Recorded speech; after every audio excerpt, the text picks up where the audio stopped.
शंकर दयाल पेशे से वकील थे, जो सरकारी मुलाजिम ना थे, परंतु बुद्धि के तेज व्यक्ति थे, इसीलिए अच्छा खासा कमा लिया करते थे।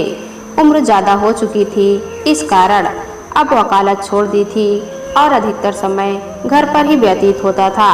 खाली वक्त में अखबार पढ़ना और जब कभी उससे भी मन ही हताशा दूर ना हो तो अपने बड़े बेटे मोहन को बुरा भला कहना, यही थी शंकर दयाल की दिनचर्या। बड़ा बेटा मोहन भी उनकी बातों को दिल से नहीं लेता था, बस उनकी आदत है यही सोचकर बर्दाश्त कर लेता था। शंकर दयाल का घर पूरी तरह से सुख संपन्न था, क्योंकि दो छोटे बेटे सोहन रोहन सरकारी नौकरी पर थे। एक डॉक्टर तो एक पुलिस में था। महीने भर अच्छी खासी रकम घर पर आ जाती थी। इतना रुपया पाकर शंकर दयाल का दिल खुशी से झूम उठता था, परंतु जैसे ही उनकी नज़र मोहन पर पड़ती, वैसे ही उनकी हंसी गुम हो जाती और वह अपने अनपढ़ बेटे को कोसने लगता था, क्योंकि वह चाहता था कि मोहन भी अपने भाइयों की तरह पढ़ लिख कर सरकारी नौकरी करे। परंतु शंकर दयाल के अथक प्रयास से भी मोहन का मन पढ़ाई में ना लगा। अब तो आलम यह था कि हर रोज मोहन को गाली देना और घर का सारा काम मोहन से ही करवाना, यह सब शंकर दयाल की आदत में शुमार हो चुका था। जब कभी भी कोई व्यक्ति अपने बेटे की नौकरी लगने की खबर शंकर दयाल को सुनाता, तो शंकर दयाल का गुस्सा मोहन पर दोगुना फूटता था।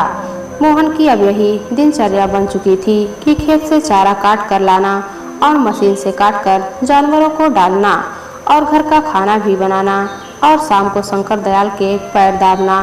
पर इतना करने के बावजूद भी उसे इनाम में गालियां मिलती थी, परंतु फिर भी उसके मुंह से कभी भी शंकर दयाल के खिलाफ एक शब्द नहीं निकलता। जब कभी भी वो ज़्यादा उदास होता तो अपनी माँ की फोटो को गले लगाकर बहुत रोता, जो 2 साल पहले ही गुजर चुकी थी।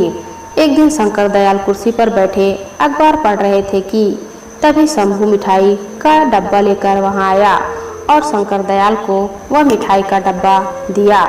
यह देखकर शंकर दयाल का चेहरा तिलमिला उठा, क्योंकि शंकर दयाल बहुत ही ईर्ष्यालु व्यक्ति था। किसी और की खुशी उससे बर्दाश्त नहीं होती थी, इसलिए कोई भी व्यक्ति उसे अपनी खुशियों में शामिल नहीं करता था। शंकर दयाल ने बोई चढ़ाकर कहा, क्या बात है शंभू, आज तू बहुत मिठाई बांट रहा है, आखिर इस खुशी का कारण क्या है? क्या कोई लॉटरी लग गई है? शंभू ने प्रत्युत्तर में कहा, बात यह है कि भैया, आज मेरे बेटे की पुलिस में नौकरी लग गई है। शंकर दयाल ने शंभू को अचरज भरी निगाहों से देखते हुए पूछा, क्या कह रहे हो, तुम्हारे बेटे की नौकरी लग गई है? वही बेटा जो 12वीं में लुढ़कते लुढ़कते बचा, वो आज पुलिस वाला बन गया है। अरे, हमें तो विश्वास ही नहीं होता कि उसकी भी नौकरी लग सकती है।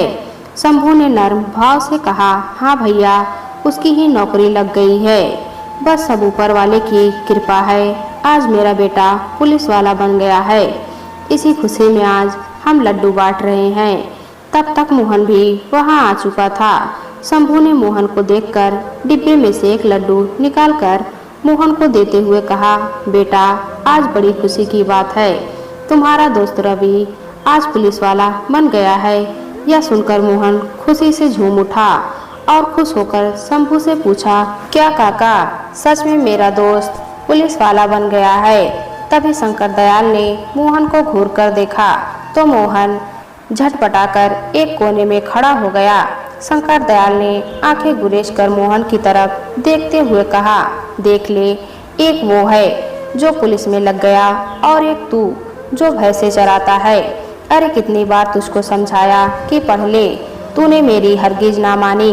अरे, तू तो बस इस धरती के लिए बोझ है, इससे ज्यादा और कुछ नहीं, समझा?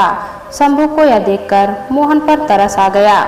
उसने नरम स्वर में शंकर दयाल से कहा, अरे भैया, क्यों बुरा भला कह रहे हो मोहन को?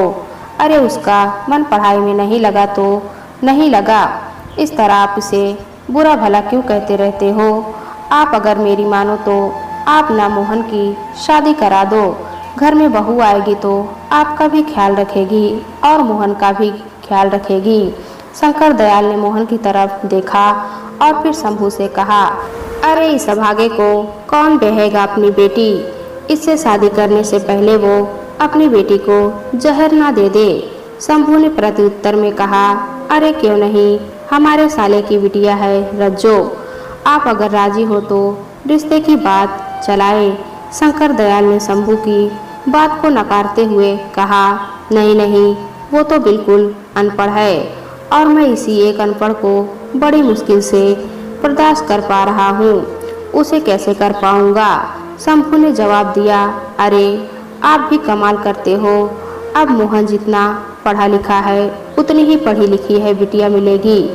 मेरी मानो तो फिर एक बार सोच लो, बिटिया बहुत कमेरी है, घर का सारा काम अकेले ही कर लिया करेगी। शंकर दयाल ने कहा, अरे ऐसे तो इसका विवाह कब का हो चुका होता।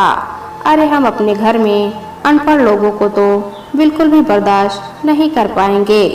और तुम इसकी चिंता छोड़ो, ये तो है ही धरती का बोझ, पड़ा खाता रहता। कभी कभी हमें तो लगता है काश ये हुआ ही ना होता तो मेरे दिल को बड़ी तसल्ली मिल जाती। शंभू ने शंकर दयाल को समझाते हुए कहा, ऐसे मत बोलो, लड़का सयाना हो चुका है, कहीं आपकी बातों में आकर कुछ उल्टा सीधा कर लिया तो। शंकर ने जवाब दिया, अरे कर ले जाके, तो क्या फर्क पड़ेगा हम पर। अरे हमारे तो दो दो पट्टे कमा रहे हैं। अरे कल मरे तो आज मर जाए, कम से कम धरती का बोझ तो कम होगा। शंकर दयाल की एक एक बात मोहन को अंदर तक तोड़ रही थी। आज उसकी हिम्मत जवाब दे चुकी थी। आज उसने अपने जीवन को खत्म करने का अंतिम निर्णय ले लिया था। आज उसने एक बड़ी सी रस्सी ले ली और चारा लेने के बहाने से घर से निकल गया और खेत पर खड़े नीम के पेड़ पर उसने फांसी लगा ली। जब रात अधिक हो गई और मोहन घर वापस नहीं लौटा तो शंकर दयाल ने आस पड़ोस में पता किया। पता करने पर पता चला कि वह खेत से चारा लेकर वापस ही नहीं आया। अब शंकर दयाल खेत पर गए। वहाँ वह नीम के पेड़ की तरफ देखकर सन्न रह गए, क्योंकि नीम के पेड़ पर मोहन की लाश झूल रही थी। गांव के लोगों की भीड़ एकत्रित हो गई और वहां उपस्थित लोगों ने मोहन की लाश को नीम के पेड़ से उतारा और उसका क्रियाक्रम किया, परंतु इतना कुछ होने के बावजूद शंकर दयाल पर इसका कोई प्रभाव नहीं पड़ा। वह पहले की तरह ही जिंदगी जीने लगा। वक्त धीरे धीरे गुजरता गया। अब उसके दोनों बेटों की शादी हो चुकी थी। जो बेटा डॉक्टर था उसकी पत्नी भी डॉक्टर और जो बेटा पुलिस में था उसकी पत्नी पुलिस वाली। समय के साथ साथ शंकर दयाल की उम्र भी काफी ढल चुकी थी। उसके हाथ पैर उसका साथ नहीं देते। कोई भी काम करने पर उसकी हाफी फूल जाती। बड़े बेटे ने शहर में एक अस्पताल खोल लिया और दोनों मियाँ बीबी शहर में रहने लगे। कुछ दिनों बाद छोटे बेटे की भी पोस्टिंग दूसरे शहर में हो गई, तो उसने अपनी पत्नी की भी पोस्टिंग उसी शहर में करवा ली। अब दोनों ही मियाँ बीबी जाने की तैयारी में जुट गए। तभी शंकर दयाल वहां आकर के अपने छोटे बेटे रोहन से कहा, बेटा, बड़े बेटे और बहू तो हमें छोड़कर चले गए, अब तुम लोग भी जा रहे हो, अब हम अकेले यहाँ कैसे रहेंगे। बेटा ऐसा करो, हमें भी अपने साथ लेते चलो। रोहन ने प्रत्युत्तर में कहा, बाबू आप जानते हैं शहर का वास्ता है, अभी लोग खुद किराए पर रह रहे हैं और आपको कैसे रखेंगे। वैसे भी बापू हमारे पास ये इतना बड़ा घर, इसे किसके हवाले छोड़कर जाएंगे। शंकर दयाल ने निवेदन किया, बेटा इतने बड़े घर में मैं अकेला रहकर क्या करूँगा। अरे मुझसे तो कुछ किया भी नहीं जाता है, मेरी देखभाल कौन करेगा। रोहन ने शंकर दयाल को समझाते हुए कहा, बापू आप चिंता मत करो, मैं इस घर को बेचकर शहर में एक नया घर ले रहा हूँ। बस वह यहाँ के घर बेचेंगे और वहाँ नया घर खरीद लेंगे। हाँ बापू, यही 2-4 दिन में सेठ इस घर को खरीदने आएगा। आप इस घर के कागजात पर साइन कर देना और सेठ से 3 लाख रुपए ले लेना और शहर चले आना। और जब शहर पहुँच जाओ तो ये रहा मेरा नंबर, हमें कॉल कर देना, मैं तुम्हें लेने आ जाऊंगा। आप चिंता मत करो, बस 2-4 दिन की ही तो बात है। और फिर रोहन शंकर दयाल को अपने गले से लगाता है और उनके पैर छूकर वहां से चला जाता है। आज इतने बड़े घर में शंकर दयाल अकेला था। जब उसे भूख लगी तो उसने रोटी बनाने के लिए आटा गूंदा। बूढ़े हाथों में इतनी जान कहाँ थी कि जो आटा भी सही से गूंदा जाए। आज उसे अपने बड़े बेटे मोहन की रह रहकर याद आ रही थी। यादों का सैलाब जब ज्यादा हो गया तो उसे अपनी आंखों के सामने मोहन का अक्स नजर आने लगा।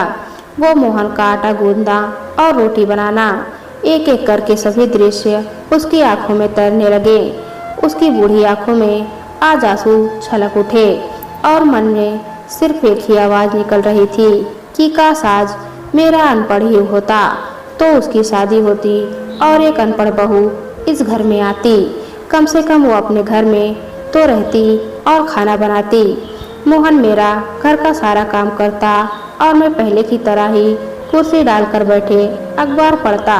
परंतु अब सपनों को देखने से होने वाला क्या है। जो कुछ उसने किया आज वो उसके सामने था।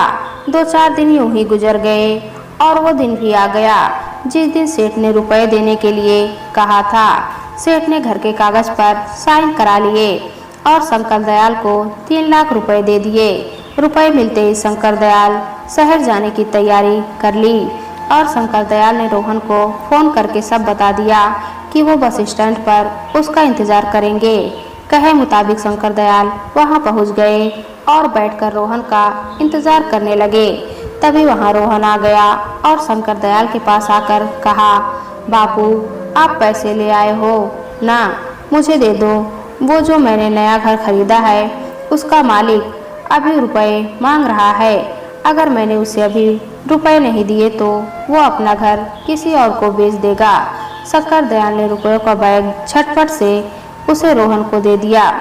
रोहन ने रुपए लेकर शंकर दयाल से कहा, बापू आप यहीं बैठो, मैं सेठ को अभी रुपए देकर आता हूँ। और रोहन अपने बापू को वहीं बैठाकर रुपए लेकर वहां से चला गया और शंकर दयाल वहीं बैठकर उसका इंतजार करने लगे। समय धीरे धीरे काफी बीत चुका था परंतु रोहन अभी तक वापस नहीं आया था। शाम होने को थी। शंकर दयाल बहुत ही चिंतित था कि रोहन अभी तक नहीं आया। उससे रहा नहीं गया तो उसने एक राहगीर से वही फोन नंबर लगवाया जो उसे रोहन ने दिया था, परंतु फोन भी स्विच ऑफ आ रहा था। अब शंकर दयाल की चिंता और भी अधिक बढ़ चुकी थी। वो हताश बैठा ही हुआ था कि तभी उसे एक मोटरसाइकिल आती हुई दिखाई दी जिस पर रोहन बैठा हुआ था। वह दूर से ही रोहन को आवाज लगाने लगा परंतु रोहन शंकर दयाल को पास से देखता हुआ निकल गया। आज रोहन ने उसे बहुत बड़ा धोखा दे दिया था जिसकी उम्मीद शंकर दयाल को बिल्कुल ना थी। अब शंकर दयाल वहीं बैठकर रोने लगा। अब अंधेरा काफी ढल चुका था। शंकर दयाल के पास 100 रुपए थे जो उसके घर वापस आने के किराए के लिए उपयुक्त थे। शंकर दयाल बस में बैठकर घर आ गया। घर क्या, गांव आ गया, क्योंकि अब घर तो सेठ का हो चुका था। अब उसके पास घर नहीं था तो रात को अकेले गांव की चौपाल पर बैठकर काफी देर तक रोता रहा। फिर अपने आंसू को पोंछकर उठा और हाथ में एक रस्सी लेकर उसी नीम के पेड़ के पास गया जहां मोहन ने आत्महत्या की थी। उसी पेड़ के नीचे बैठे दहाड़े मारकर रोने लगा और रोते हुए कहा, बेटा मोहन, आज मेरे लिए खाना बनाने वाला कोई नहीं है। आज तेरा बाप इतना बूढ़ा हो गया है कि अपने हाथों से अपने लिए खाना भी नहीं बना पाता है। आज बहुत अरसे हो गए हैं तेरे हाथ का खाना खाए। आज फिर से तेरा बाप तेरे हाथ का खाना खाना चाहता है। खिलाएगा ना बेटा? आज तेरा बाप तेरे घर खाना खाने आ रहा है। तू अपने इस अभागे बाप को अपने घर में स्वीकार करेगा ना? कहीं अपने भाइयों की तरह मुझे निकाल मत देना। इतना कहते कहते वह फूट फूट कर रोने लगा और अंत में उसी नीम के पेड़ पर रस्सी डालकर फांसी लगा ली। 5-6 मिनट तक वह फड़फड़ाया और फिर एकदम शांत पड़ गया। उसकी गर्दन नीचे को लटक गई और वह अंतिम धाम को चला गया। दोस्तों कहानी अच्छी लगी तो कमेंट में बताएं। चैनल पर नए हैं तो एक लाइक और सब्सक्राइब जरूर करें।